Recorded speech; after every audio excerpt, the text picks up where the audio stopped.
नमस्कार, ये आकाशवाणी शिमला है। अब आप राजकुमारी चंदेल से कोविड-19 पर विशेष समाचार सुनिए। प्रधानमंत्री नरेंद्र मोदी आज स्वास्थ्य और विकास के क्षेत्र में प्रमुख चुनौतियों से संबद्ध ग्रैंड चैलेंज की वार्षिक बैठक GCAM 2020 के उद्घाटन समारोह में वर्चुअल रूप से प्रमुख भाषण देंगे।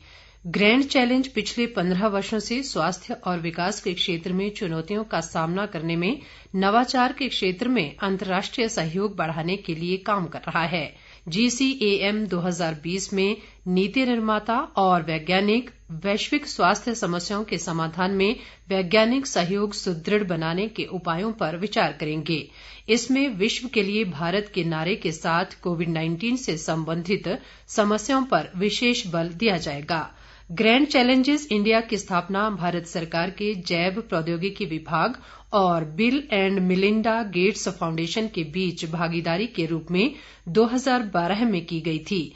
ये संगठन कृषि, पोषण, प्रसूति और शिशु स्वास्थ्य जैसे क्षेत्रों में स्वास्थ्य और विकास से संबंधित विभिन्न प्राथमिकताओं के लिए काम करता है। केंद्रीय स्वास्थ्य मंत्री डॉक्टर हर्षवर्धन ने चीन के इस दावे का खंडन किया है कि कोरोना वायरस का संक्रमण पूरे विश्व में एक साथ फैला। उन्होंने कहा कि इस दलील के पीछे कोई ठोस सबूत नहीं है। मीडिया से अपनी साप्ताहिक बातचीत में डॉक्टर हर्षवर्धन ने कहा कि पूरी दुनिया जानती है कि चीन के वुहान में ही कोविड का पहला संक्रमण सामने आया। औषधीय घटकों के लिए चीन पर भारत की निर्भरता के बारे में एक सवाल पर स्वास्थ्य मंत्री ने कहा कि भारत को प्रभावी औषधीय घटकों के निर्माण में स्वावलंबी बनाने के उपाय किए गए हैं। डॉक्टर हर्षवर्धन ने कहा कि देश में मेडिकल ऑक्सीजन की कोई कमी नहीं है। उन्होंने कहा कि इस समय देश में प्रतिदिन लगभग 6400 टन ऑक्सीजन का उत्पादन किया जा रहा है। गृह मंत्रालय द्वारा गठित अधिकार प्राप्त समूह देश भर में मेडिकल ऑक्सीजन की जरूरत पर निगरानी रख रहा है। उन्होंने कहा कि स्वास्थ्य मंत्रालय भी राज्यों के नोडल अधिकारियों के साथ नियमित रूप से वीडियो कॉन्फ्रेंस के माध्यम से देश में मेडिकल ऑक्सीजन की उपलब्धता और आपूर्ति दोनों पर निगरानी रख रहा है। प्रदेश में कोरोना संक्रमितों की संख्या बढ़कर 18,967 हो गई है। पिछले 24 घंटों के दौरान प्रदेश में कोरोना के 170 नए मामलों की पुष्टि हुई है। मंडी जिले में सर्वाधिक 40 नए मामले, जबकि शिमला में 30, कांगड़ा में 23, हमीरपुर में 17, कुल्लू में 14, बिलासपुर और ऊना जिलों में 12-12, चंबा में 8, सिरमौर और सोलन में 7-7 कोरोना मामले सामने आए हैं। इस दौरान 217 रोगी स्वस्थ भी हुए हैं। स्वास्थ्य विभाग द्वारा जारी बुलेटिन के अनुसार मौजूदा समय में प्रदेश में कोरोना के 2630 सक्रिय मरीज हैं।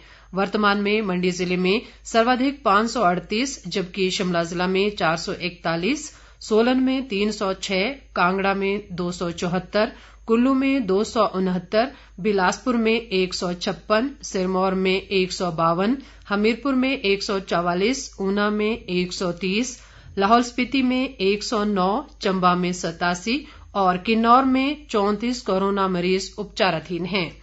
प्रदेश में अब तक 16,040 रोगी स्वस्थ हो चुके हैं और कोरोना से अब तक 263 लोगों की मृत्यु हुई है। देश में कोविड-19 से स्वस्थ होने की दर 88.26% हो गई है। कोरोना संक्रमण से अब तक 66,63,608 लोग स्वस्थ हुए हैं। मौजूदा समय में देश में 7,72,055 सक्रिय कोरोना मरीज उपचाराधीन हैं। देश में कोरोना संक्रमण की कुल संख्या 75,50,273 तक पहुंच गई है। संक्रमण से अब तक देश भर में 1,14,610 लोगों की मौत हो चुकी है। इस समय देश में मृत्यु दर 1.52% हो गई है, जो दुनिया में सबसे कम है। ठीक होने वालों की संख्या में लगातार वृद्धि से रोगियों की संख्या भी काफी कम हो गई है। भारतीय आयुर्विज्ञान अनुसंधान संस्थान ICMR के अनुसार अब तक देश में 9,50,83,976 लोगों की कोरोना जांच की जा चुकी है। पिछले 24 घंटों के दौरान 8,59,786 कोविड नमूनों की जांच की गई।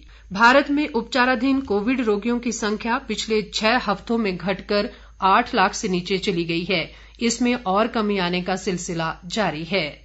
इसके साथ ही ये समाचार बुलेटिन समाप्त हुआ। नमस्कार।